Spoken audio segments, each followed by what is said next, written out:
Shalom semua. Saya menyampaikan salam kasih dari Yesus Kristus yang sungguh-sungguh mengasihi kita semua. Semoga jemaat semua dan rakan-rakan seiman di mana jua yang sempat ikut ibadah online ini sentiasa sehat dan bersukacita dalam naungan kasih Tuhan yang Maha Kuasa.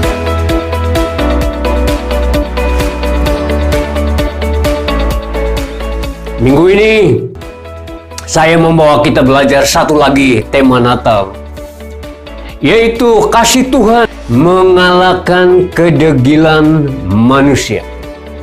Salah satu pesan Natal yang sangat penting adalah Tuhan menyatakan kasih-Nya kepada orang berdosa.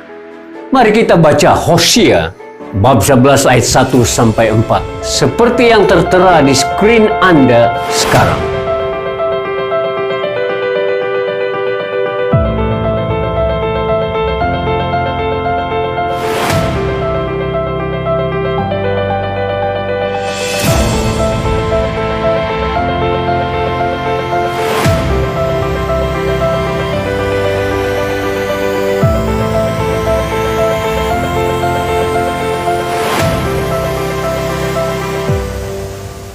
Saudara, kita semua biasa dengan kata degil. Takrifan umum untuk degil, kata degil, ialah tidak mau atau tidak mudah menurut kata atau menerima nasihat, keras hati, tegar, keras kepala, kepala batu. Ada peribahasa yang mengatakan bagai air titik ke batu. Maksudnya susah memberi nasihat kepada orang yang degil. Itik dimandikan tidak akan basah. Maksudnya orang yang degil tidak akan mendengar nasihat dan ajaran. Bakar tiada hangus. Maksudnya betul-betul degil atau sangat degil. Jadi saudara, kita juga mesti bezakan apabila seorang itu telah membulatkan hati atau bulat hati. Artinya dia sudah buat satu keputusan muktamad untuk kebaikan. Nah, ini berbeda dengan apa yang kita sebut degil. Pada masa Nabi Hosea, kedegilan hati bangsa Israel sama dengan kecurangan atau melacurkan diri. Pada masa Hosea, bangsa Israel menjauhkan dari Tuhan dan hati mereka sangat degil. Apa tindak balas Tuhan terhadap kedegilan bangsa Israel ini? Mari kita mempelajari Hosea bab 11 ayat 1 hingga 4 dengan tema kita minggu ini, kasih Tuhan mengalahkan kedegilan hati manusia.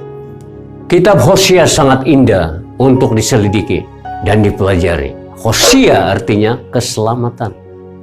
Kitab ini ditulis oleh Nabi Hosea bin Beeri sekitar 715 sebelum Masehi.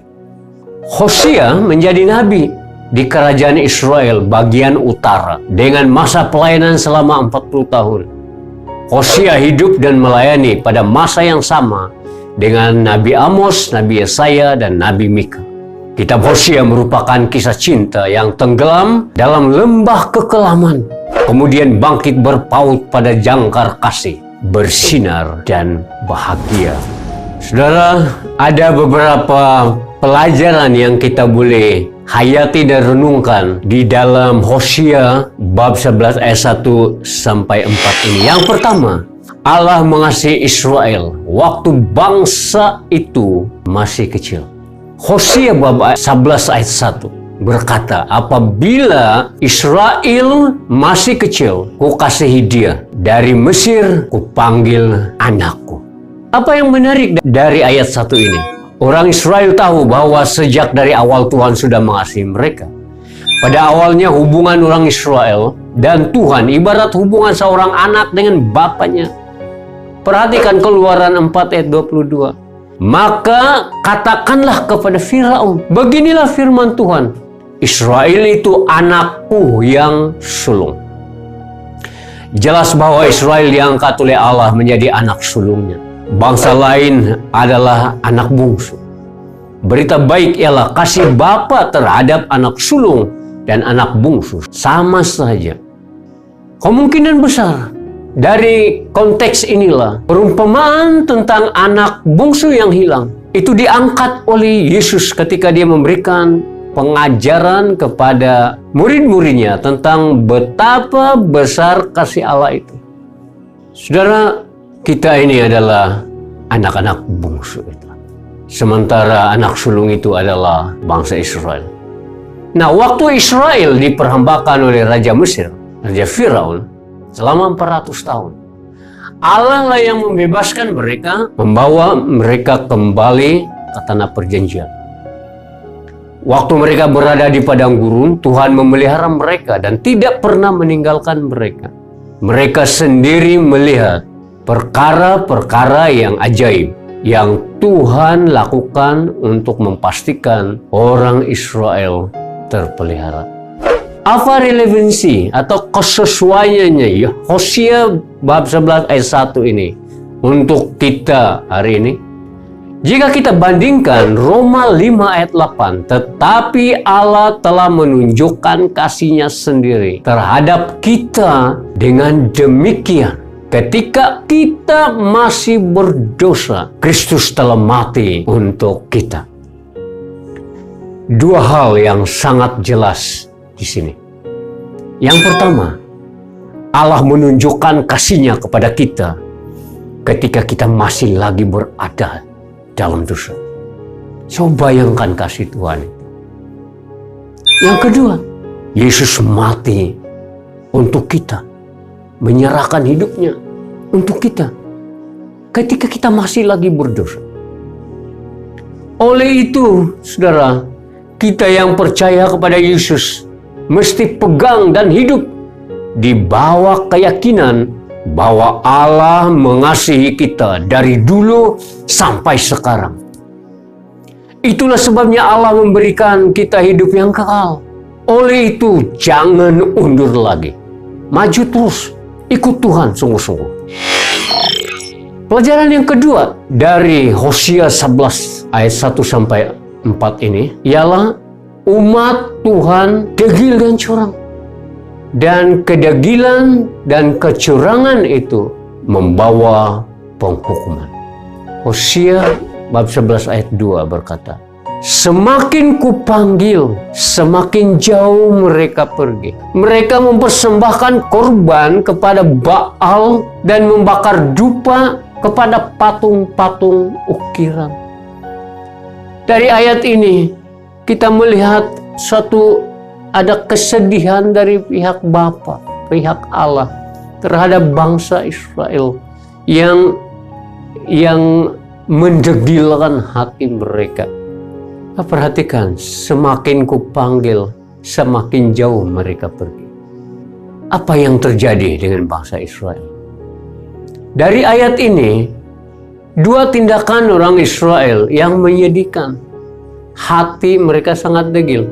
Satu, semakin Tuhan panggil mereka, semakin jauh mereka pergi. Yang kedua, mereka menyembah Baal dan mempersembahkan korban persembahan kepada patung berhala. Apa yang Tuhan buat untuk menyadarkan bangsa Israel pada zaman Hosea? Kalau kita membaca kitab Hosea bab 1, kita menemukan bahwa Tuhan menyuruh Nabi Hosea untuk mengawini seorang perempuan pelacur yang bernama Gomer. Gomer seorang sundal atau pelacur. Sedangkan makna dari namanya sebenarnya ialah baik dan terkenal atau lengkap. Jadi nama dan karakternya berbeda. Kenapa Tuhan menyuruh Hosea mengawini Gomer? Hubungan Allah dengan umatnya diperbandingkan dengan perkawinan. Perkawinan secara jasmani Hosea dengan istrinya Gomer adalah gambaran hubungan Tuhan dengan orang Israel. Melalui gambaran itu, hubungan Allah dengan bangsa Israel adalah seperti sebuah hubungan perkawinan. Secara rohani, Allah telah mengawini bangsa Israel melalui perjanjian Abraham, Ishak, dan Yakub. Allah itu setia. Bangsa Israel, bangsa yang tidak setia. Mereka curang. Mereka menyembah Baal dan berhala. Mereka degil, dan akibat kedegilan itu mereka dihukum. Hosea, suami yang setia. Gomer, istri yang curang. Anak-anak rusak sebagai tanda hukuman Tuhan terhadap kecurangan secara fisikal. Gomer melahirkan 3 orang anak lelaki. Anak pertama diberi nama Yezreel. Kenapa Yezreel? Karena tidak lama lagi Tuhan akan membalas penumpahan darah di Israel kepada keturunan kaum Yehu, dan dia akan mengakhiri kerajaan keturunan kaum Israel. Tuhan juga akan mematahkan kekuatan Israel di lembah Yezreel. Anak kedua diberi nama Lo-ruhama. Kenapa Lo-ruhama? Karena Tuhan tidak akan mengasihani keturunan kaum Israel lagi, sehingga dia sudi mengampuni mereka. Anak yang ketiga diberi nama Lo-ami. Kenapa Lo-ami? Karena mereka sangat degil, sehingga Allah tidak mau akui mereka umat Allah dan tidak mau menjadi Allah mereka. Jadi melalui nama-nama anak Gomer itu, kita tahu bahwa walaupun bangsa Israel adalah umat pilihan Allah, tetapi kalau mereka tidak bertaubat, mereka juga tidak dapat lari dari hukuman Allah. Kalau bukan karena Tuhan mengasihi mereka, Tuhan tidak rela lagi menjadi Allah mereka. Tetapi walau bagaimanapun, Tuhan tetap berusaha memanggil orang Israel kepada pertobatan. Dalam kitab Perjanjian Baru, panggilan pertobatan ini pun diteruskan untuk bukan saja kepada bangsa Israel, tetapi kepada seluruh bangsa. Itulah sebabnya Yesus memulakan pelayanannya dengan seruan ini, "Bertaubatlah karena kerajaan surga hampir tiba." Ketika kita merenung dan merayakan Natal yang tidak lama lagi ini, antara lain yang sangat indah untuk direnungkan bersama Natal ini adalah nilai dan kepentingan sebuah pertobatan. Merangkul kasih Kristus. Menikmati betapa baiknya Tuhan. Pelajaran ketiga yang kita dapat belajar dari Hosea 11 ialah orang Israel tidak menyadari bahwa selama ini Tuhanlah memelihara mereka. Dan kemungkinan besar inilah yang menyebabkan hati mereka degil. Mereka tidak menyadari bahwa selama ini Tuhanlah yang memelihara mereka. Dalam Hosea bab 11 ayat 3, firman Tuhan berkata, "Akulah yang mengajar Efraim berjalan dan yang mendukung dia. Mereka tidak menyadari akulah yang menyembuhkan mereka." Saudara, dari ayat ini kita tahu bahwa pemeliharaan Tuhan dijalankan melalui 3 tindakan. Mengajar mereka berjalan, menunjukkan bahwa mereka masih kecil. Mereka tidak tahu pun bagaimana berjalan. Mereka memerlukan bimbingan, mereka memerlukan panduan, mereka memerlukan pengasuhan yang baik. Nah, itulah yang Tuhan lakukan, mengajar mereka berjalan. Selain daripada itu, Tuhan mendukung mereka. Ini memberitahu kita bahwa mereka masih belum boleh berdikari. Mereka memerlukan sokongan, dan itulah yang Tuhan lakukan, mendukung mereka. Selain daripada itu, Tuhan menyembuhkan mereka. Nah, saudara, dalam perjalanan yang jauh, keluar dari Mesir dan berjalan di padang gurun, nah, banyak kali mengalami sakit, penyakit, dan sebagainya. Tetapi Tuhanlah yang menyembuhkan mereka. Tuhan yang memulihkan mereka. Tetapi bangsa Israel tidak menyadari semua ini. Artinya mereka ini telah membesar di bawah pengasuhan Allah sebagai Bapa mereka, tetapi mereka lupa semua ini. Bila kita lupa kebaikan Tuhan, mudah sekali kita menyimpang dari jalan yang benar. Jadi saudara-saudara, sama dengan kita hari ini. Kalau kita lupa kebaikan Tuhan, kita mulai, bahasa Inggris katakan take for granted. kita tidak menghargai kebaikan Tuhan. Dan akhirnya kita mulai jalan sendiri. Kita lupa Tuhan. Hati kita mulai keras, mulai dagilan. Maka kita mulai jauh dari Tuhan. Dalam Keluaran 19 ayat 1-5 berkata, ayat 1, pada hari pertama pada bulan ketiga setelah orang Israel keluar dari tanah Mesir, sampailah mereka di Gurun Sinai. Ayat 2, setelah berangkat dari Rafidim, mereka tiba di Gurun Sinai. Lalu orang Israel pun berkemah berhadapan dengan Gunung Sinai. Ayat 3, maka naiklah Musa menghadap Allah, dan Tuhan berseru kepadanya dari gunung itu. Lalu berfirman, beginilah harus kau katakan kepada keturunan kaum Yakub, dan hendaklah kamu sampaikan kepada orang Israel. Ayat 4, kamu telah melihat apa yang aku lakukan atas warga Mesir, dan bagaimana aku telah mengangkat kamu seperti di atas sayap burung Raja Wali, serta membawa kamu ke hadiratku. Nah, ayat 5, sekarang jika kamu sungguh-sungguh mematuhiku dan taat memegang perjanjianku dengan teguh, maka kamu akan menjadi hartaku yang istimewa antara segala bangsa, karena seluruh bumi milikku. Saudara, dari sini yang menarik adalah Tuhan suruh Musa memberitahu bangsa Israel telah melihat apa yang Tuhan lakukan terhadap orang Mesir dan bagaimana mereka dibawa, mukjizat dilakukan dengan membawa mereka menyeberang laut yang Tuhan sendiri buat jalan di tengah-tengahnya. Dia mengatakan lagi, aku telah mengangkat kamu seperti di atas sayap burung Raja Wali, serta membawa kamu ke hadiratku. Saya teringat bagaimana induk burung Raja Wali melatih anaknya yang masih kecil.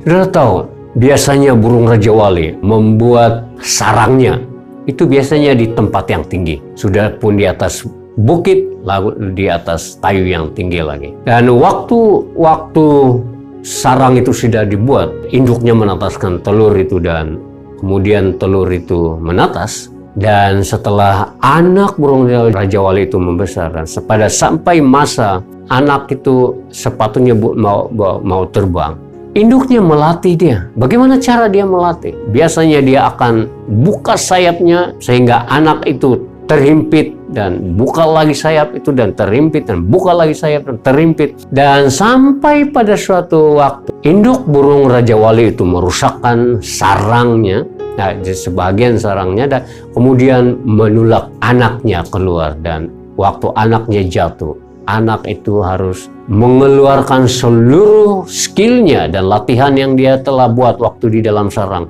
dan kemudian mulai terbang. Tetapi pada waktu itu induknya akan terbang di atas anak, di atas, untuk memastikan anak itu terbang dengan baik. Dan waktu dia menyadari, dia lihat anak itu sudah mulai lemah dan dia harus pergi ke bawah, dan anaknya itu akan hinggap di atas bahu induknya, dan selepas itu dibawa kembali ke sarangnya. Nah, demikianlah, itulah yang dibayangkan ketika Tuhan melatih, memimpin umat Israel ini waktu mereka masih kecil, dan bahkan pada waktu mereka dibawa keluar dari perhambaan. Tetapi mereka lupa semua ini. Jadi saudara-saudara, janganlah kita teladani itu yang mudah melupakan kebaikan. Nah, yang keempat yang kita boleh belajar dari kitab Hosea bab 11 ini ialah Tuhan mengasihi umatnya. Tuhan mengasihi kita. Ayat 4 berkata, Tuhan menarik mereka dengan pertalian manusia, yaitu dengan ikatan kasih. Bagi mereka, aku seperti orang yang mengangkat kuk daripada rahang mereka. Aku berpaling untuk memberi mereka makan. Saudara, ada satu tindakan Hosea yang luar biasa. Kecurangan Gomer tidak menghancurkan cinta Hosea kepadanya. Cinta Hosea tidak berubah, walaupun Gomer telah meninggalkan dirinya untuk laki-laki lain. Hosea mendesak Gomer untuk bertobat dan menerima pengampunan dan pemulihan. Demikian pula halnya atas Israel, yang akan menerima pengampunan dan pemulihan jika berbalik kembali kepada Allah. Jadi saudara-saudara, kasih Tuhan itu sangat besar. Kalau kita menyelidiki secara teliti kitab Hosea, kita akan diingatkan dengan 5 perkara penting. 1. Hubungan Allah dengan umatnya diperbandingkan dengan perkawinan. Yang kedua, Allah tetap mengasihi umatnya meskipun umatnya tidak setia. Yang ketiga, penyembahan berhala atau ilah-ilah lain atau apa-apapun yang kita tempatkan atau anggap lebih penting atau lebih besar atau lebih tinggi dari Allah di dalam hati, pikiran, dan jiwa kita, itu sama dengan perzinahan atau pelacuran. Dan yang keempat, Israel terus menolak untuk mengakui atau mentaati Allah akan menjadikan mereka terasing dari Allah.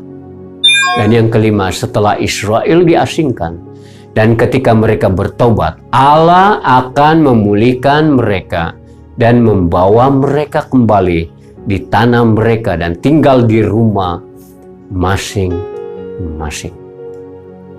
Inilah pengharapan yang Tuhan berikan kepada mereka. Jadi saudara, walau berulang kali mereka berbuat dosa, menjauh dari Allah, namun Allah menarik mereka kembali dengan hukuman dan pengampunan. Walau mereka berulang kali meninggalkan Allah dan berhenti meninggikan namanya, namun kasih Allah pada bangsa Israel selalu mengalahkan kedegilan mereka. Pancaran kasih Allah yang telah mengalahkan kedegilan kita harusnya membuka hati dan pikiran kita untuk hidup lebih bersyukur dan mengasihinya. Allah yang kita sembah adalah Allah yang kasih dan pengampunannya tidak berkesudahan. Ia akan selalu menarik hati kita kembali padanya untuk segera menerima pemulihan. Tidak hanya sampai di situ, Allah juga ingin agar kita semakin taat dan juga mampu membagikan kasih dan pengampunan yang telah kita peroleh dengan tulus kepada sesama. Jadi saudara, pengalaman bangsa Israel ini menjadi pelajaran berharga bagi kita. Oleh itu menjelang perayaan Natal pada tahun ini, mari kita belajar untuk menghargai betapa besar kasih Tuhan kepada kita. Kita perlu belajar memahami bahwa apabila persoalan atau kesesakan datang menimpa hidup kita, itu bukan berarti Tuhan tidak mengasihi kita. Tuhan ingin supaya melalui proses hidup ini, kita dapat kembali mengingat kasih dan kebaikannya. Mungkin selama ini kita telah melangkah jauh dari hadapannya. Dan melalui masalah dan penderitaan yang kita alami ini, tali kasih Tuhan ingin menarik hati kita untuk duduk di hadapan kakinya, untuk menerima kembali pemulihan dari Tuhan. Allah itu panjang sabar dan berlimpah kasih setianya. Ia sentiasa memberi kesempatan kepada kita untuk kembali bertobat. Kalau banyak dosa dan kesalahan kita yang mendukakan hatinya, kasih Allah tidak akan pernah habis untuk hidup kita. Namun Ia tidak membiarkan dirinya dipermainkan. Ia tetap akan tegas jika hal itu ada kaitan dengan dosa dan sikap kita yang menjauhkan kita dari kehendaknya. Oleh itu, pilihlah untuk tetap setia kepada Tuhan. Jangan mudah dipesongkan oleh dunia ini. Bertekunlah sampai kedatangan Yesus yang kedua kali. Sebelum saya berdoa, dimanapun engkau berada, jikalau engkau merasa jauh dari Tuhan pada saat ini, datanglah dekat kepada Tuhan. Berdoalah. Mintalah pemulihan. Datang kepada Tuhan sungguh-sungguh. Rendahkan hatimu. Alami kembali kebaikan Tuhan. Ikuti doa ini.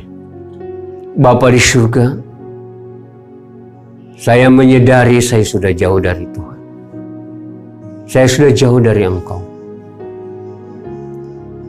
Saya lupa akan kebaikan. Saya lupa bahwa tanpa Engkau hidup ini tidak ada makna. Ampuni dosa-dosa saya. Saya mau bertobat. Saya mau kembali kepada Engkau. Terimalah saya kembali.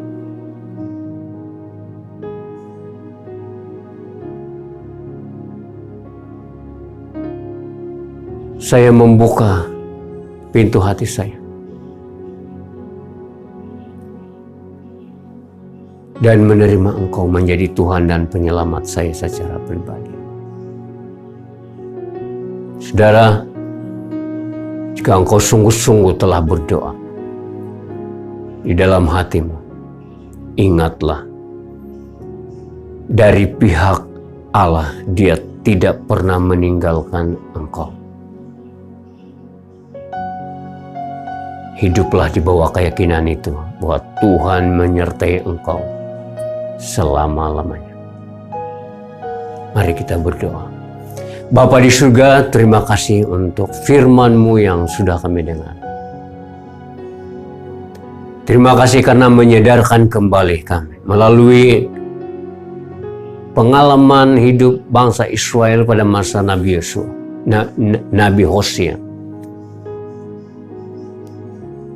Bagaimana Engkau telah memanggil mereka, bagaimana Engkau telah bersabar terhadap mereka, bagaimana Engkau mengasihi mereka, meskipun mereka menjauhkan diri, mereka degil, mereka berbuat curang, tetapi Engkau menerima mereka kembali. Pengalaman ini memberikan penghiburan bagi kami, karena kami pun sama seperti bangsa Israel. Kami juga degil. Banyak kali kami lupa Tuhan. Terima kasih Bapa karena Engkau tidak pernah give up, Engkau tidak pernah berputus asa terhadap kami. Engkau sentiasa menunjukkan kasih-Mu kepada kami. Sempana merenung makna Natal ini. Terima kasih Bapa untuk pengorbanan Kristus di atas kayu salib. Terima kasih Bapa, terpujilah Engkau ya Tuhan. Juga terima kasih karena Engkau memberikan anak-Mu yang tunggal. Dan mengingat kembali kelahiran Kristus yang menjadi juru selamat kami, menjadi suatu kekuatan dan kebesaran hati kami. Terima kasih Bapa, di dalam nama Tuhan Yesus kami sudah berdoa, semua yang percaya kita katakan amin.